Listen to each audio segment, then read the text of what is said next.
There's a body of water from which the cry of distress comes more often per square mile than any other body of water in the world.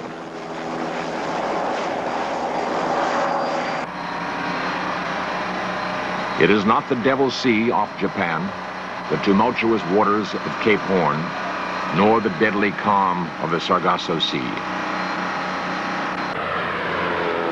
It is an area where the search and rescue capabilities have no equal. Not the Bermuda Triangle, but another triangle. A triangle formed by the Great Lakes, locked in the heart of industrial North America.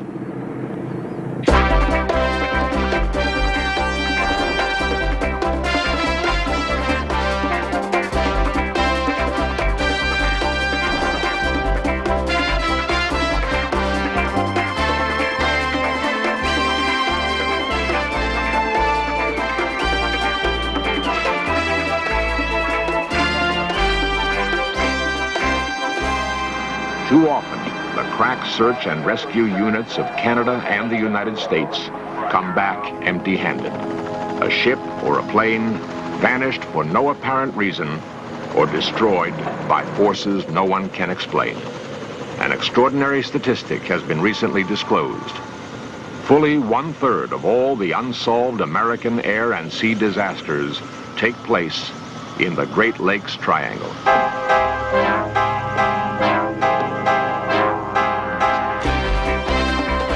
This series presents information based in part on theory and conjecture. The producer's purpose is to suggest some possible explanations, but not necessarily the only ones, to the mysteries we will examine.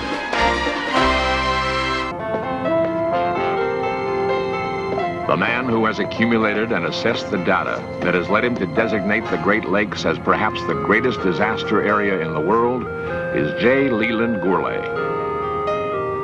Jay Gourlay is not only an experienced author and journalist, he is also a highly qualified professional flying instructor. I've flown thousands of miles through the Bermuda Triangle, and I've been out of radio contact with anyone there for as much as an hour at a time. It's much easier to understand how someone could disappear in a vast expanse of ocean like that than here, where you can see Canada off our right wingtip and the United States off our left wingtip. I can overfly this lake in less than 10 minutes. No one is ever out of radio contact here. We can communicate with at least 100 different government employees in the United States and Canada right now. It's inconceivable that anyone could disappear here. And yet, disappear they do, and under circumstances of mystery. 50-mile-an-hour headwinds that no one else feels, dangers that come so suddenly the victim never even cries for help. In terms of the sheer magnitude of tragedy, Gourlay has discovered that the Great Lakes surpass the so-called Bermuda Triangle. And the Bermuda Triangle covers some 1.5 million square miles, 16 times the size of the 5 Great Lakes combined. These are not strange remote waters or vast stretches of ocean. These are completely enclosed freshwater pools, the playground of Middle America.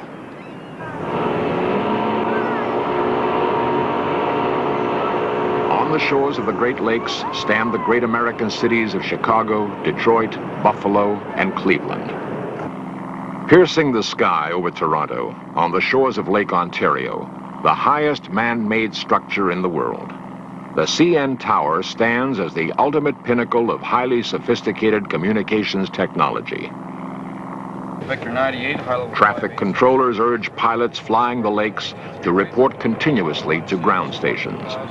A 10-second lapse will launch full-scale search and rescue. And yet, the fact remains that there is high incidence of inexplicable disaster. Jay Gourlay assiduously follows up any clue, any lead which may shed light on the mysterious tragedies. He has pursued high government officials in Washington and Ottawa, interviewed the men on the spot, the highly skilled search teams operated by the police and the Coast Guards of 2 nations. He has spent days at the marinas to discuss the weather peculiarities with yachtsmen whose lives depend on their knowledge. What's the worst thing that can happen in a situation like that? He has fed his voluminous documentation gathered over 2 years into the highly sophisticated computer banks at such electronics nerve centers as the University of Toronto, searching for patterns, searching for correlations, searching for explanations. Stop it right there if you would. Oh, okay. That's the accident I was telling you about just off Milwaukee. That aircraft was at en route altitudes. It was talking to air traffic control. It was a clear day, very calm. The aircraft disappeared from radar from an altitude of about 5,000 feet. No trace of that airplane or anyone aboard it has ever been found to this day. And finally, not dry data, but flesh and blood. Eyewitnesses who survived to describe their bewilderment. Such a man is Robert Joy Jr. of Michigan, a policeman, a pilot, and a professor of criminology. On April 23rd, 1973, Bob watched his father vanish.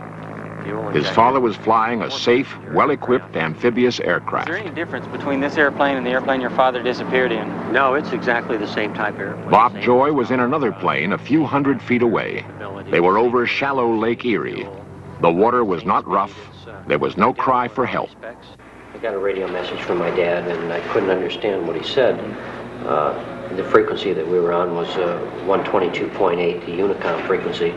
It's very congested, so I looked back out the right side of the airplane, and I didn't see the lake amphibian at all.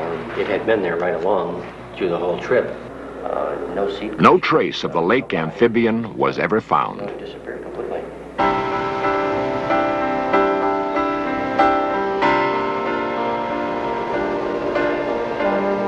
The disappearances of small aircraft are hard enough to explain. The strange disasters of the great Laker boats are perhaps even more mystifying. These are ships that are built for lakes, never far from shore, massively equipped with every conceivable safety and communications device. When the Edmund Fitzgerald was launched, it was the largest of the great Laker boats. When she sailed from Duluth, Minnesota on November 9, 1975, she too was sailing safely in tandem with another Laker, the Arthur M. Anderson. They easily weathered a mild storm. But to be safe, the Fitzgerald checked her speed to close the distance between her and the Anderson. A snow flurry obscured their view briefly, but the radar told the Anderson that the Fitzgerald was less than 9 miles ahead. When the flurry lifted, the Anderson could see for 20 miles, but there was no Fitzgerald. She'd gone with a sudden convulsion to the bottom with all hands. When the wreckage was found, it was discovered that every lifeboat was still securely fastened. The peculiar thing about that accident is that for 3 hours at least, the Edmund Fitzgerald was slowly filling up with water. We know that now, even though no one on board the Fitzgerald knew it at the time. What's really strange about this accident is that no one did know that. No one put on life jackets. No one called for distress. In fact, up until about 1 minute before the Fitzgerald finally went under the water, the first mate of the Fitzgerald was saying that the ship was all right. They were having no problem. And what of the Kamloops and the strange events of December 7th, 1927? The Kamloops, too, had plotted a cautious course, entering Lake Superior in tandem with the freighter Quedagh. In the late afternoon, the men on the Quedagh sighted rocks ahead and swerved successfully to starboard to avoid them. The Kamloops was following and could clearly see the Quedagh's action. But the Kamloops sailed on, despite frantic warning blasts from the Quedagh's great steam whistle. She was not seen again. It was presumed she was dashed on the rocks of Isle Royale, but there was no wreckage, no bodies, no evidence whatsoever that the Kamloops had ever existed. Jay Gourlay's search into the strange history of the lakes led him back into the exhaustive records and preserved evidence of Great Lakes shipping kept at the Marine Museum on Toronto's waterfront. Exactly the same spot. Though contemporary events first aroused my interest in this region, research quickly led me into these records of the 18th and 19th century. We know, for example, that the first commercial vessel to sail on the Great Lakes, the Griffin, and all aboard her, vanished on her maiden voyage. From relics like these, we know precisely what has caused most shipping accidents. But this is not always true in the Great Lakes. Often, evidence is contradictory. Other times, evidence is totally non-existent. There is, for example, an exquisite ship's figurehead found adrift, but there is no record of any ship ever carrying this figurehead. During the winter of 1902, divers searched unsuccessfully for the wreckage of the Bannockburn. They were not surprised because they could not believe that she had sunk. She was last spotted by a passing ship. She was pointed out by the skipper to his mate.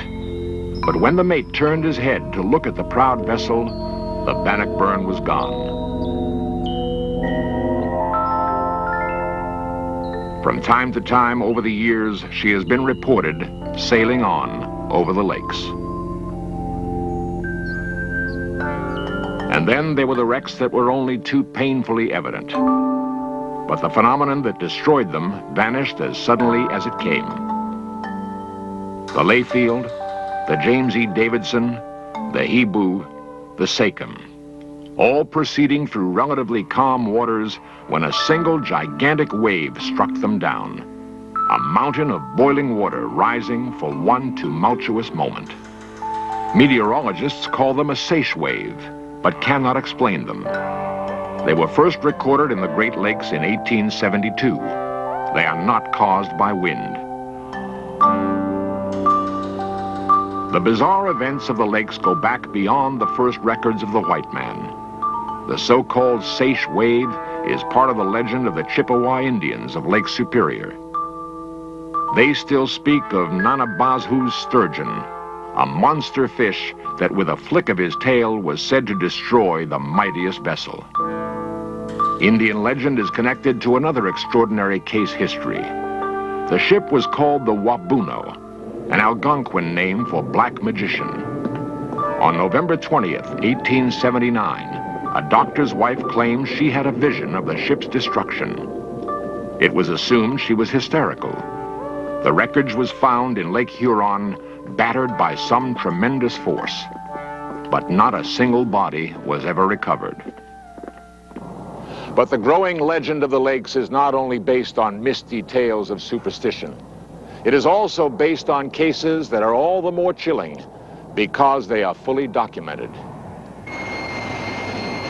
United Airlines Flight 389, a Boeing 727 similar to this one, a flight from New York to Chicago, August 16, 1965. The facts are solid. The captain's voice was recorded by a traffic controller. The flight path was tracked on highly sophisticated NORAD equipment. There was no mechanical malfunction. 3 highly qualified pilots were on the flight deck. They could see Chicago in the distance. The aircraft descended perfectly normally to 6,000 feet. It was then instructed to level out according to regular procedure. But the aircraft did not level out. It continued to descend for 3 minutes until it flew right into Lake Michigan. There was no attempt to arrest the descent. It was a clear day just like this.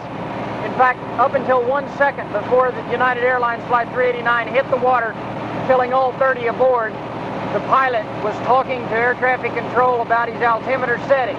He was looking at his altimeter, he was setting it, he was paying attention to his altimeter. The co-pilot was flying the airplane. He could see the water below him, he could see the city of Chicago in the distance there, about 15 miles away. In light of these facts, the National Transportation Safety Board concluded that no possible explanation can be offered for the action of this crew. No possible explanation. And yet there is another case involving exactly the same elements. An altimeter charting a path to certain death.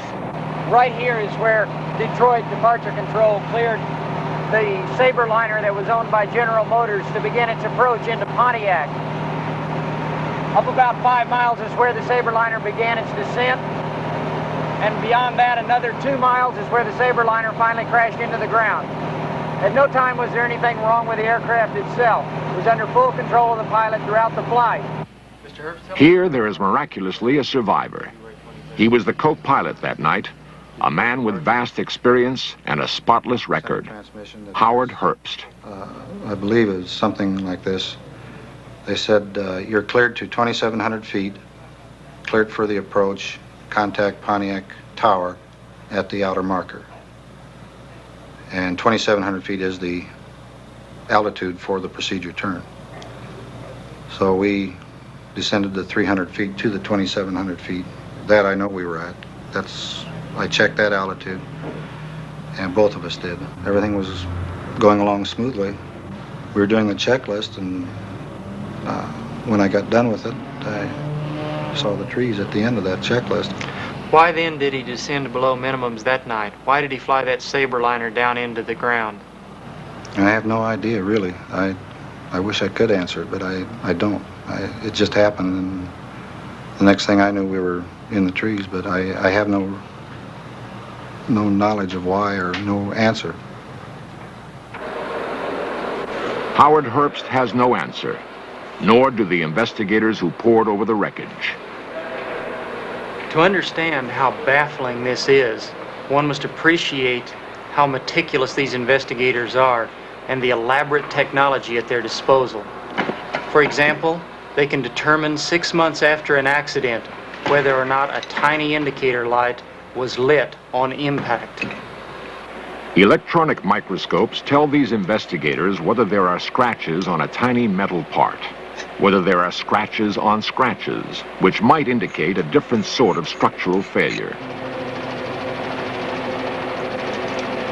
A highly scientific examination of every piece of wreckage can reconstruct the state of an aircraft as it existed at the moment of impact.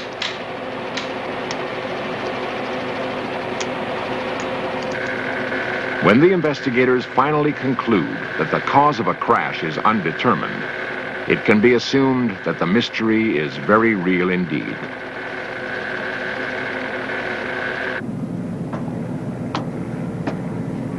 Not just civilian aircraft, but military aircraft. In 1956, the CF-100 was the backbone of the Royal Canadian Air Force.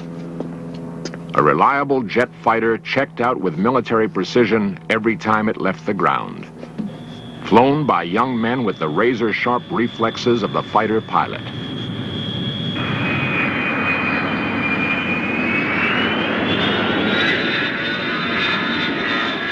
On May 15, 1956, a plane like this took off over the Great Lakes. Only seconds after its last routine transmission, it disappeared off radar. It was subsequently learned that the pilot had dropped 33,000 feet to his death without uttering a single word of distress. Who was on that aircraft was here the other night talking to us about it. In many cases, the circumstances are so mysterious as to give rise to theories that range from conservative scientific evaluations to fanciful speculations on the forces of outer and inner space. There appears to be, for example, a particular area of such heavy devastation as to be beyond the possibilities of coincidence. It is a line that extends, curiously enough, into the Bermuda Triangle. It is called the Agonic Line. No mechanical problems at all. The Agonic Line, or the line of zero magnetic variation, is the line along which magnetic north and true north are precisely the same direction. Now, how this would be related to a transportation accident or how it could cause such a tragedy has never been explained. But the fact remains that a number of such disasters have occurred on or near this line. For example, the disappearance of Northwest Airlines Flight 2501, the disappearance of November 212 Alpha Delta, the implausible last actions of the Edmund Fitzgerald. In searching for explanations, Jay Gourlay meticulously examined 86 air disasters and 45 shipping disappearances. In many cases, the only possible explanations seemed to be outside the range of conventional wisdom. Some could be explained by the vortex theory, the so-called black holes where matter drops in and out of space-time continua. Then there's the fact that the Great Lakes have heavy deposits of iron ore. There are well-founded theories of the magnetic field of the Earth reversing itself, of magnetic earthquakes which could destroy navigational capabilities. In 3 cases, the disappearance of Northwest Airlines Flight 2501 over Milwaukee, the crash of a PA-22 into the shore ice of Lake Michigan, and the sudden destruction of the Edmund Fitzgerald, unidentified flying objects were independently and reliably reported in the disaster area. And so there are many theories: strange atmospheric forces, electromagnetic anomalies, the agonic line, psychic forces, even the presence of UFOs. As for my own opinion, after 2 years of research, none of these theories is adequate. None of them is verifiable. Yet none can be discounted. Jay Gourlay continues to gather evidence, but as his search continues, the clues do not offer a ready explanation. In the heart of the Great Lakes is the mighty force of Niagara Falls, known as the Maid of the Mist. It is perhaps the most spectacular example of nature let loose. When men die here, there is no question as to why. The mystery is in the surrounding waters, where there is no apparent reason for sudden death. Stretching out 1,000 miles from the Maid of the Mist, the Great Lakes Triangle is joining those other areas of mystery that form the tragic folklore of unexplained disaster.